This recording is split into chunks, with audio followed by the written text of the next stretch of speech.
Good afternoon, everyone. We are now going to get started. Thank you for your patience as we got going here.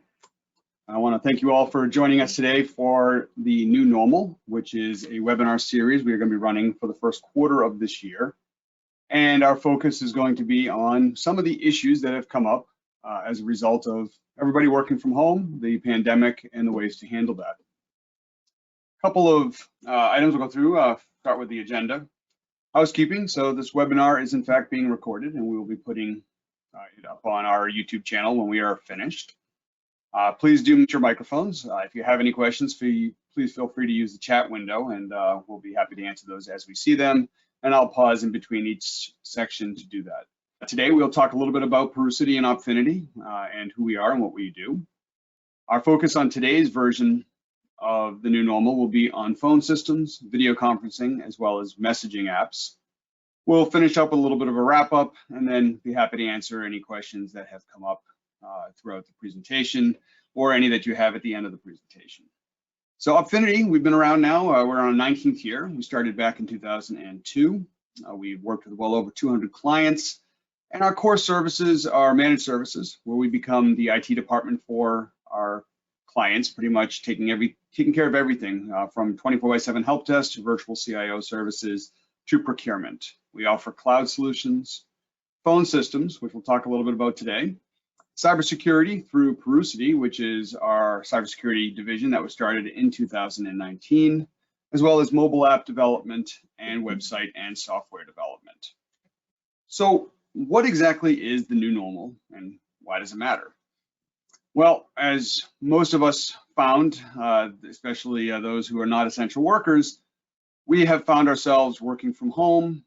We've found ourselves having to work at different times, whether it's because of our children, whether it's because of our job. And one of the ways we had to adapt was through what we're calling today asynchronous communication, the ability to communicate when you need it, as you need it. And so it can't be dependent upon location or time. Maybe we're working late at night. Maybe we're working first thing in the morning. Maybe we're working with our baby on our shoulder, or while our kids are in the next room participating in school. As a result, we've had to embrace the communication in a way that we have never had done before. So whether that be email, which we've all been utilizing, Slack or Google Docs, video conferencing, it required a continuous flow of information so that you could literally stop, do what you had to do, and then 5 minutes or 5 days later, start again. So today, we're going to focus on some of those pieces. Today, we're going to talk about phone systems. We're going to talk about video conferencing. And then messaging, something that has probably become more useful in today's society where we need an answer right now, whenever we want it. So phone systems. For those of you who have been in the workforce for a long time, you utilize the phone system. Whether it's been the ability to pick up a phone, put it on hold, or transfer it to another person within the office. That is the old style system. Today, utilizing internet technologies, or what we call VoIP, or Voice over Internet Protocol, basically what it is allowing us to do is utilize the technology of sending data as, instead of just a voice, but literally breaking it up into ones and zeros, gives us the ability to do so much more. And as you can imagine, having the ability to work from home requires the technologies that VoIP provides. So what are those technologies? Well, obviously, one reason to switch to VoIP is it provides you with a more value-based system. Okay, you get to utilize features and functions you may not have had. For example, we're obviously video conferencing right now, but the ability to record this information presented later. Not only does it allow us to provide this to you guys who are here today, but for those who write us afterwards and say, hey, sorry, I couldn't make it, is there a recording of that presentation? Years ago, and I don't even mean that many years ago, you couldn't do that. What other features? Auto attendance. Now, this can come with both a caveat of good and bad, but we've all been there where we call up. And in fact, I had one this morning, which was I had to make a phone call to talk to one of our vendors, and I had to listen, hit a button, et cetera, and so forth. The good news is that by the time I put all that information in, I got to the person I wanted to get to. A lot of times people call us and they need to talk to the help desk. They don't necessarily want to talk to somebody who then explains the issue to somebody else. They can literally go to the auto attendant, choose the option for help desk, and they get right there. Maybe they want to talk to sales, or even better, maybe I wanted them not to talk to me. And so we can filter out our calls in that way. Email voicemails. To me, I could not live with, having to pick up a phone, dial in, and go through and listen to it. Now you have the ability not only to get those voicemails, but to see who they're from, when they were sent, and even get a transcription of what was said. Find me, follow me. By far the biggest benefit of the VoIP system, which is you can work from anywhere, and I mean anywhere. Someone calls for me, I'm in the road. Oh, sure, just transfer it to my cell phone. I'm at home, just transfer it to the extension there. Take the phone with me. Call routing, all of these things. If you can literally set it up so that it's, if I'm not available after 3 rings, forward to my assistant, forward to someone else. If I want multiple people within a set of my organization to answer the call. In the past, they'd all be sitting by the same phone structure. Well, now we're all at home.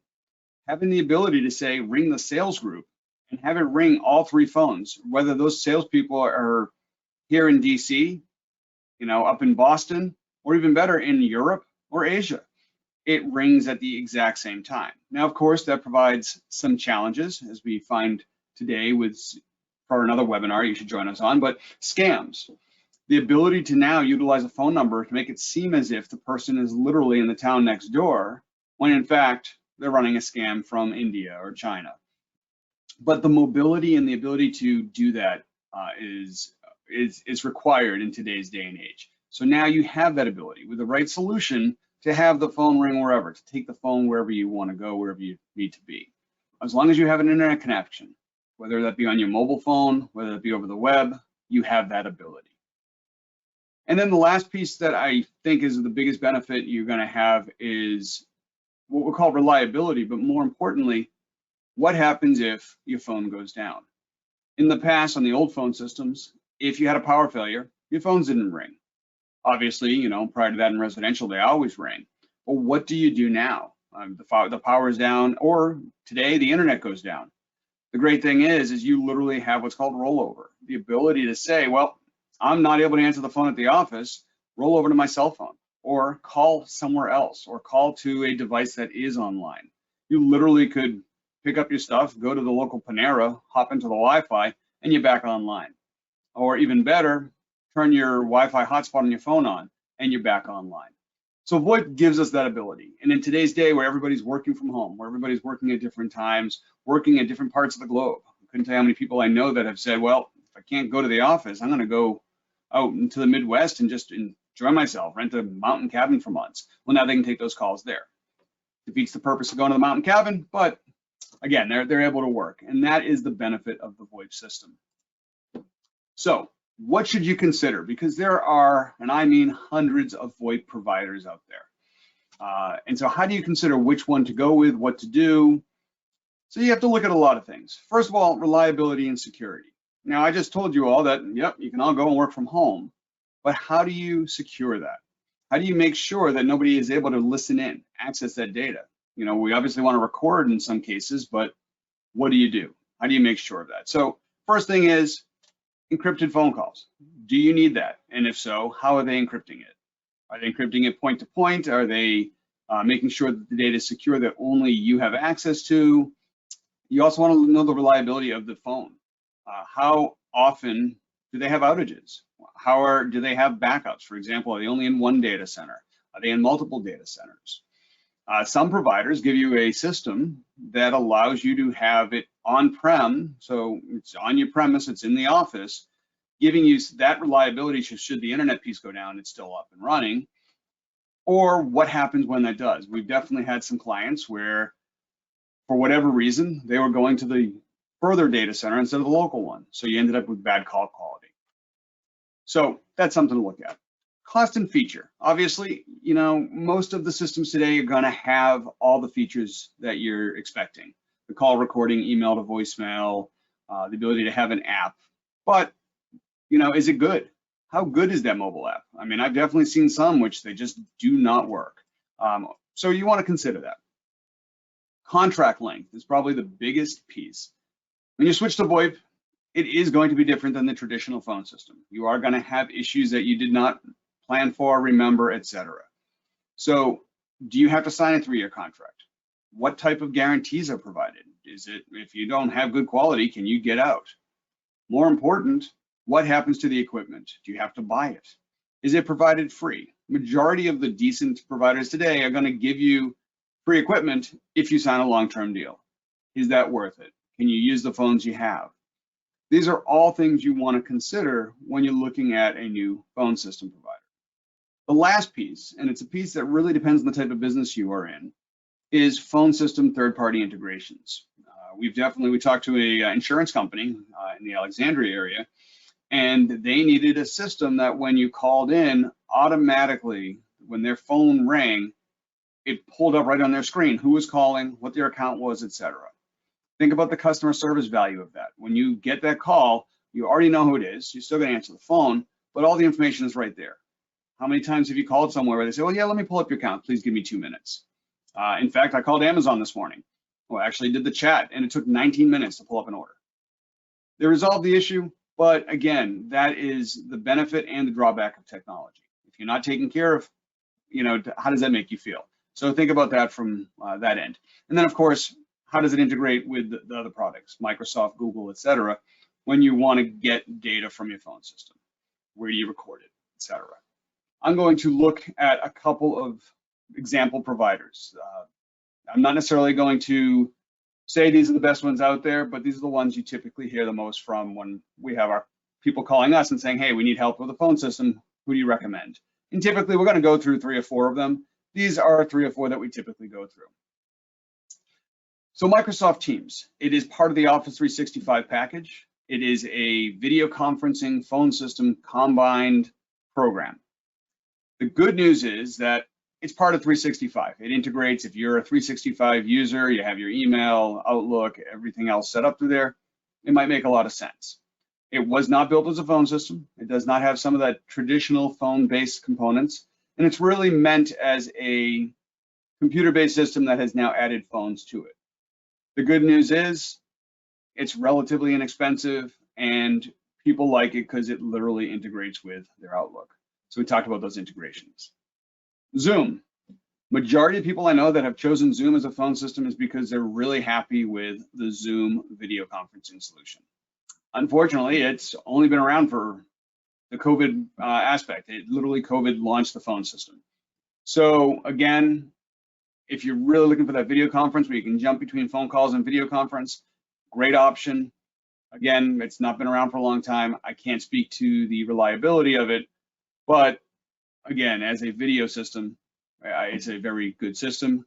They have had some security issues, so that is something to keep in mind when you're looking, see, okay, do I want this? Right now, Zoom seems to be past most of those security issues, but again, I'm talking from the video conference piece, which we'll get to in a couple minutes. GoToConnect. This is one of the ones that we probably recommend the most, and that's probably because we utilize GoToConnect. We bought it when it was a phone system known as Jive. I still call it Jive. But what it is it was built as a cloud-based phone system. We've used it, it's been great from that perspective.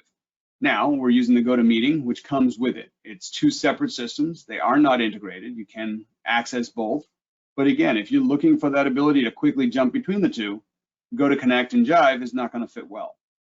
Some people like the ease and use of other products. Some people prefer having the standard application that we are utilizing today. And then the last is RingCentral. It is a phone system. They have integrated with a Zoom or private label branded Zoom system that uses basically the Zoom infrastructure, but it is another one you can take a look at. And again, I am not telling anybody that these are the best ones out there, but these are ones just to give you an idea of what you need to compare to. There are many others, and what we do for our clients and for anyone who's not a client, if you're looking at a phone system, we will go and get you pricing, demos, and everything else at no cost, just to show you some of those pieces and what you can do with them. So that's the phones, and obviously phones play a large part, but as we all know, phones have sort of taken a backseat to video and video conferencing. Video conferencing, if I asked people 3 years ago how many use Zoom, everybody would look at me and say, what are you talking about? Today, Everybody knows Zoom. My 7-year-old knows Zoom, probably better than me. But obviously, video conferencing plays a huge role in what we are doing today, which is essentially allowing us to pretend that we're all back together working together. It's not the same. We do have now new terms that are out there, Zoom fatigue and everything else. But video conferencing is something provided by multiple vendors and something we need to look at. Obviously, when it comes to video conferencing, you have to look at what are the benefits. Well, the benefit is I'm able to talk to somebody in real time while looking at them. The great news is that allows me to see more than what I would with a phone call. You know, I can see body language. Are they really telling me the truth? What's going on? But it's two-dimensional, so it's not the same. So there are technologies that are coming out to make that better. However, as I've said, there are multiple video conferencing systems out there. And so the question is, what are those benefits and how do we decide what to do? Well, obviously, reaching a wider audience is great. Now, for those of you who have ever held a meeting of any type, you know that having 500 people on a video conference is impossible. In fact, sometimes having 5 people on a video conference is impossible. Getting everybody to stop talking, to listen, etc. So that's something to keep in mind, but obviously you want to look at how many people can you have and what are you using it for? If you're using it for webinars where you're going to have 100 people listening to what you're going to talk about, absolutely, it's important. If you're using it for 1-to-1 or 2-to-2, you know, and just having a variety of people discussing things, then, you know, it's probably not as important that you can do 100 or 500 people. What are some of the benefits? Well, screen sharing and remote control, the ability to collaborate and work on a document together while just staring at it. So obviously I'm sharing a presentation right now while having a video call with you. Being able to collaborate, being able to record so that you can share the data later. That is extremely important today, especially when you're hiring people who you're never actually going to meet in person because of COVID. You can go in, you can set up training, you can do the training, record it, and now they have access to go back to it. So when you're looking at a provider, the question is, how do you determine which provider to do and what do you look at? So one is collaboration. And again, you already know the main screen providers out there, but there are actually well over 40 that I'm aware of. And they offer different things. Security is a big piece. Collaboration, can you share your screen? Can you collaborate in documents? Is it real time? What's the lag like? Can you record your sessions? Can you control participants? You know, in some products, you have the ability to mute somebody and they can't unmute themselves. And others, you can mute somebody, but they can unmute themselves. Being able to raise your hand. I have a call that I'm on with 35 people and it's once a week. There's no way that we can all talk at the same time. So having the ability to raise my hand or being able to mute somebody is very important. Does it allow for chat? Another piece you want to look at. How can you chat? Can you break up your sessions into separate rooms so that you can have side conversations if you need to have that with somebody? Can you do it yourself? Does it require the host to do that? How easy is it to set up a meeting? Is it something where you have to go in and configure all sorts of things, or can you literally just click a button and say, hey, here's the meeting? How easy is it to customize? Can you set it up so that people can't chat with others and do side conversations because you don't want them to? What advanced features are included? Can you do a green screen? For example, the office that you see behind me. While I may be in the office, I don't sit in the front lobby as you are looking at our picture. And of course, security encryption. So those are all things you need to consider. On the next slide, I'm going to show you, we're going to talk about some of the providers that are out there. And again, it's not all inclusive. It's the ones that we see on a regular basis. So obviously you have Microsoft Teams. As we just discussed, it is a phone system as well. It's built on the Skype backend. So for those of you that have used Skype for years, that is what it is based on. But it has changed dramatically. And in fact, Teams is also a messaging app, and you'll see a screen capture of that in our next section. But those are things you need to look at. So do you want something Office 365 standardized? Do you want the got to do that? What happens when you invite somebody who's not an Office 365? How easy is it to connect? All of us have used Zoom. It's got the largest market share by far. What are your concerns with Zoom? Well, you know, ease of use, very easy to use. Most people are going to say, hey, it's great. I click a button, a link, I can get in there. The downside initially with that was it was so easy to use that you'd had people what's called Zoom bombing, showing up in meetings they shouldn't have been in by looking at the numbers and just guessing what they were, which became a huge problem for schools. Then you have privacy concerns. They said they were offering secure channels, and for a while they weren't. Anybody could get in. Now at least you have passcodes, and soon you'll have a true encryption system. And I'm not going to get into too much of that, but if you're looking for secure communication, you may not want Zoom. And it depends how secure it is. If you don't mind that the Zoom staff has access to your encryption, but nobody else does, well, then it might be okay. If you're looking for true point-to-point encryption, you'll realize that that's almost impossible to do when you have more than 2 people, because you can't really have point-to-point to point-to-point and so forth. Cisco WebEx. It's great as a classroom tool. It's been around the longest. It is known for its security. It has a great classroom functionality. It really hasn't taken its share of the market during this COVID pandemic. However, it is a great tool. It is a little more pricey than the other ones, but again, if it has the features and functionality, the ability to do polls and things like that, something I didn't talk about earlier, then you may want to consider that. GoToMeeting is the tool we're utilizing today. It's a great tool. It's been around for a long time. It integrates with many third-party applications that you'd like to use, and it is part of the whole LogMe and GoToMeeting suite. So GoToWebinar, GoToMeeting, the Jive phone system, et cetera, which is now called GoToConnect. Google Meet is probably the most recent. It started off as Google Hangouts. It's standardized with the G Suite. So if you have a G Suite using for your organization, Google Meet probably makes the most sense. You can click on a contact and immediately start a video call with them. It's relatively easy to use. You see who's in the meeting before you join, which is actually a pretty nifty feature. And I utilize it with my kids pretty much every time I talk to them online. And so yes, that is something that will work well for people in the Google family. And then the last is BlueJeans. BlueJeans has been around for a while. It has a great feature and functionality set if you're utilizing the BlueJeans components, and it's something to be looked at. It tends to be more expensive than the other applications on here, but again, from a functionality perspective and security, it may be something worth looking at. The last piece we'll talk about today is messaging. Now, messaging, for a while, it's been a couple of years, we've been, in our office at least, we've been utilizing Slack, and then we also use Teams because we're also a Microsoft partner, and we use it for different things, different types of communication, who we're talking to, etc. Right now, there are 3 main messaging apps out there. What the reason for messaging apps that are important is, one, they streamline the way you communicate within your team. So you can break it down and say, hey, these are the different things. Many of us know that we send an email, we have to wait for them to read it, respond to it. It can take time. The great thing about email is it sits in the inbox and then the person gets to it whenever they want. The downside about email is they get to it whenever they want, which makes it very hard to get a response. So when you're looking at that, you typically want to look at a messaging app. You want a response, you want the response now, and people get sent that information. So what are some of the things you'd want with a messaging app? Well, for one, you want the ability to be able to subset that data. So in our particular office, we break down our chats by client, we break down our chats by topic, things that we're doing, daily issues. So you can literally create any subset you want.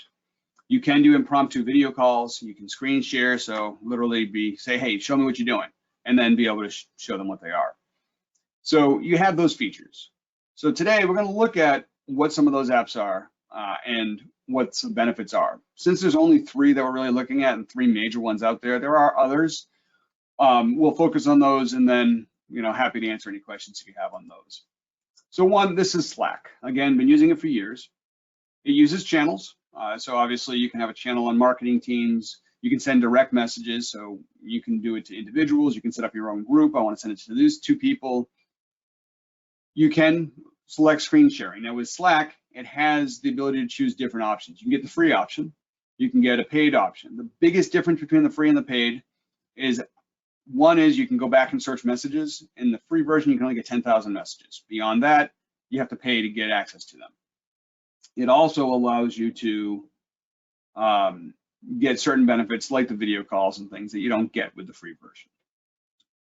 Benefit of Slack is it has the ability to view it from multiple applications. So you can do it for your web, you can do it for an app, you can do it on your phone.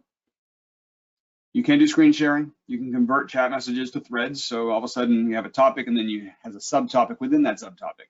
So you can go back and look at that. Hey, you know, have a meeting with so-and-so. Can you give me the topics to discuss and put that in there? It has video and audio communication, so you can change it to conversation. It is not as slick as a Zoom or otherwise, but for a quick call, it works. It integrates with other applications. So you can utilize an app. For example, in our case, we have a vendor. When a ticket comes up from that vendor, it can literally get right into the app. You can integrate with other people who utilize Slack. So you can have communications across multiple organizations. You can search for old topics. Well, you know, what was the last time we talked about that? You pull it up, very quick to do. And you can do things like whiteboards and so forth, but you do need that third-party app. So if you're looking for a great, simple, easy to use messaging application, you can do that. The other benefit is you can have multiple workspaces. For example, I have Slack on my screen, and I have one for my staff. I have one for an organization I belong to that has nothing to do with my business. I have another for a training group that I went to, and we just maintain a communication on there. And so you can create workspaces that have nothing to do with each other, but it's in one interface. And all of a sudden you get a notification, you can go see what that is. Now, Slack's been around for the longest. And a couple of years ago, Microsoft said, hey, you know what? We should look at buying Slack. And essentially, it was decided by the new CEO that they weren't going to buy Slack, but instead they were going to take their Skype product and create Microsoft Teams. Microsoft Teams has taken off. In addition to the phone capabilities and the video conferencing, the messaging piece is what's really taken off. And the reason it's also taken off is a lot of people are using Office 365 and it comes for free with that. So it takes care of that whole cost issue. In this particular case, as you notice, it integrates with 365. It also integrates with Office. So those of you who want to collaborate and work on a Microsoft Office document, you can pull it up. Other people can be there. You start working on it, people can chat and say stuff. You can convert chat messages to threads. It does have the video and audio. So we talked about the phone and the video, so real quickly easy to do. Has that built-in phone system and a whiteboard capability. So unlike Slack, where you have to use a third party, Microsoft has that built in, and you can search for topics and old messages. So the big difference between them, one is the layout. I personally prefer the layout of Slack, easy to find subjects and topics and client information to put in there, but I prefer the integrations of Teams. And as an IT provider, we utilize both, so it doesn't really matter. I get the opportunity to use those. So those are your two major ones. They've been around, Slack's been around by far the longest. Teams is picking up a lot of market share, again, due to that. So as you can only imagine, who would be left in this fight for market share, and that would be Google. So Google obviously has G Suite, so you can purchase the G Suite, use Google Mail as your mail, you can use Google Docs and Sheets and presentation, and of course they wanted to be able to message. So within Google, you have the ability to use your contacts. Now again, Google originally had what's called Hangouts, and in fact that's what you can see on the screen picture on your left. Google Hangouts is becoming Google Meet. It is basically that whole product that is coming together, the video, the phone, and everything else. And Google does have a semi-usable phone system, but I wouldn't call it there just yet. Of course, you have video and audio, which, you know, again, I utilize Google Meet to just hold quick phone conversations with people who are in the Google universe. It has direct integration with all the G Suite. So again, if you are a G Suite organization, this probably makes a lot of sense. Now, again, if you don't want to integrate those, well, then you may want to look at Slack, at least the free version. The biggest challenge I find with using Google products is when you want to integrate with other organizations, Google requires them to have a Google account. So they literally have to create a Google account, even if it's using their own email, on there. So it's pros and cons. Again, it's really about what you're more comfortable with. If you like the whole Google interface and capability set, then that makes sense from there. So, in conclusion, all the options mentioned are comparable. It's really a preference piece, and it's also of what functionality are you looking for, are you concerned about? A lot of people I know would never utilize Google and Microsoft just because they feel that they're going to just have access to all their information. And with Google, they pretty much will. but it may make sense for what you're looking to do. So what you need to consider is, do you want to utilize one subset of systems and put all your eggs in one basket, such as phone, video conferencing, and messaging? Or would you prefer to break those out and use 3 different pieces? Do you need to integrate? What do you need to integrate? Do you want your Slack to be integrated with your CRM system? So, hey, here's, we just got this call. Can you give this person a call back? Immediately send it over. Is that important? Do you want the ability to do one-click phone calls? If you remember years ago, well, it depends how old you are, but they actually came out with video phones back 30-something years ago. And they tried to market the idea. This is before the whole VoIP and the internet. They tried to market the idea, and people refused to buy it because they were worried that they'd get out of the shower, they'd be in a towel, and the phone would ring, and people would see them. Well, back then, obviously, that wasn't going to occur. Today, it pretty much can. It doesn't take much for me to grab a video conference and echo, make a quick phone call, and all of a sudden drop in on someone else. If you don't have the proper security settings set up, you're going to run into that problem. So those are the things you want to consider. If you are an office organization, maybe you want to stick with the Microsoft suites. If you just want something separate just for communication, maybe you want to go with Slack for messaging. But all the features and functionalities are the things you need to consider. All of these items are going to make your lives a lot easier when it comes to working from home, when it comes to working from wherever. In the time of COVID, where we're trying to stay collaborating, stay in communication, but obviously not stay right in front of everybody, this makes a lot more sense. And I'd rather look at somebody over a video than look at somebody in person wearing a mask where I can't really see what they're saying or their expressions that they have on their face. So that was today. As I mentioned, this is a webinar series that we are doing. So in February, we're going to talk about how do you keep your office and remote workers protected. One of the biggest challenges we have seen is the increase in phishing and other scams that are going on.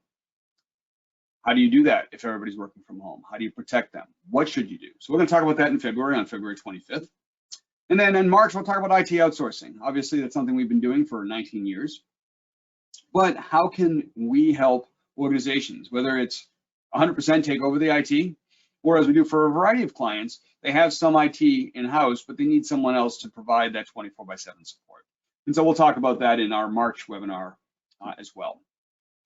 For those of you that worked with us, know for us, we also do have a referral program that we've got out there and we've really started promoting recently, which is send us a referral. If they agree to meet with us, we'll send you a gift card. It's that simple. Whether they sign up with us or not doesn't make a difference. If they're willing to meet with us and talk to us about what they need, we want to reward you and thank you for doing so. And then if they do sign up for us and you're a client of us, we're going to actually make a large credit towards your account. And so we'll be happy to talk to you more about that. So at this point, we are done. Happy to take any questions. If you have them, feel free to throw them in the chat window. I do have a few. Let me quickly pull those up.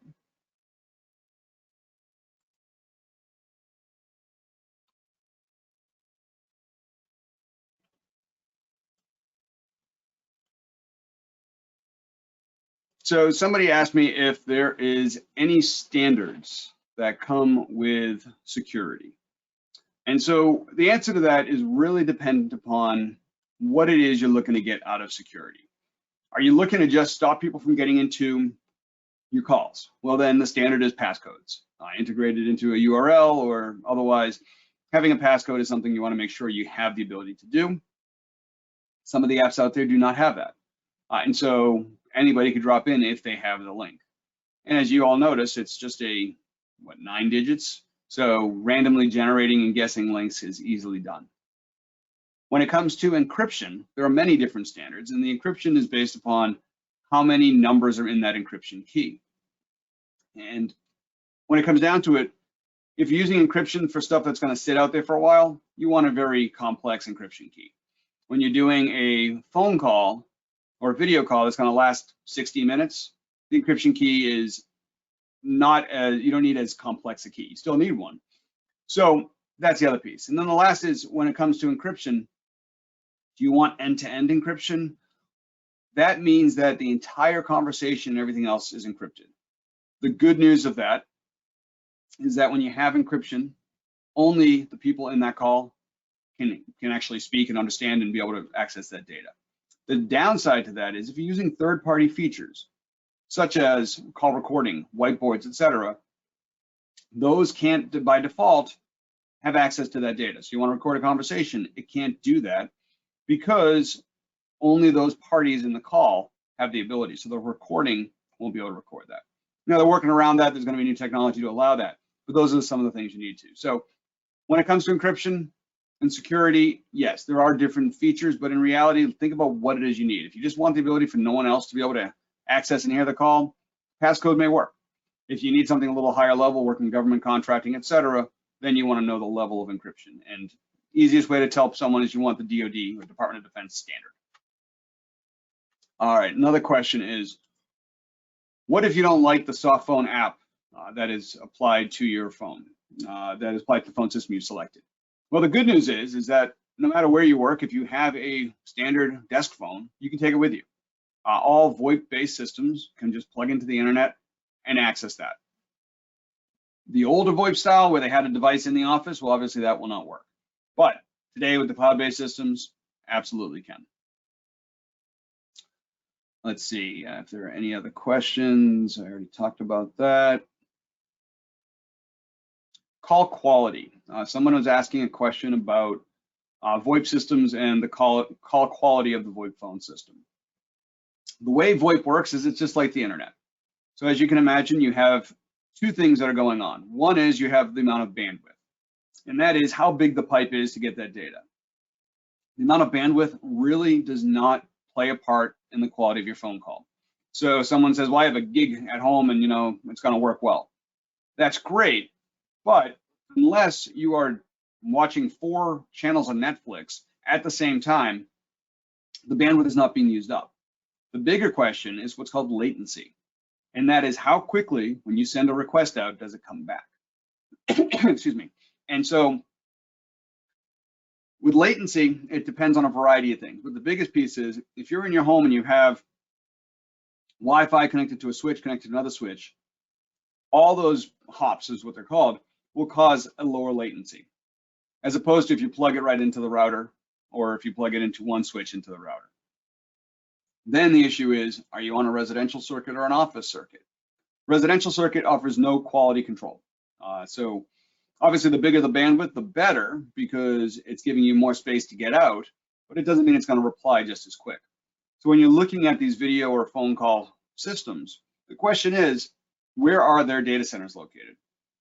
If they tell you Las Vegas, that's going to be a slow latency, because no matter how you do it, it has to make multiple hops, 10 or 11 hops to get to the Vegas data center and back for every single transmission of data. As opposed to they tell you Hatchburn, Virginia, when you're obviously here in DC, or even New York. So that plays a big part. What ends up happening is when a phone call gets made, if the data doesn't get put back in the same order, you have what sounds like shallow or distant sounds, call drops, things like that. And that's what is caused by a lack of latency, or too much latency for that matter. So that is pretty much the question there. And I believe that is all I have right now. So unless another question pops up in the next few minutes, I believe that is it. So I do want to thank you all for joining us again for this webinar on the new normal. We again will have our next webinar on the 25th of February, and we will be discussing the information as it relates to securing your workforce, both in terms of the network security as well as just training them on how to do things properly. So thank you again for attending, and I hope to see you at the next month's webinar.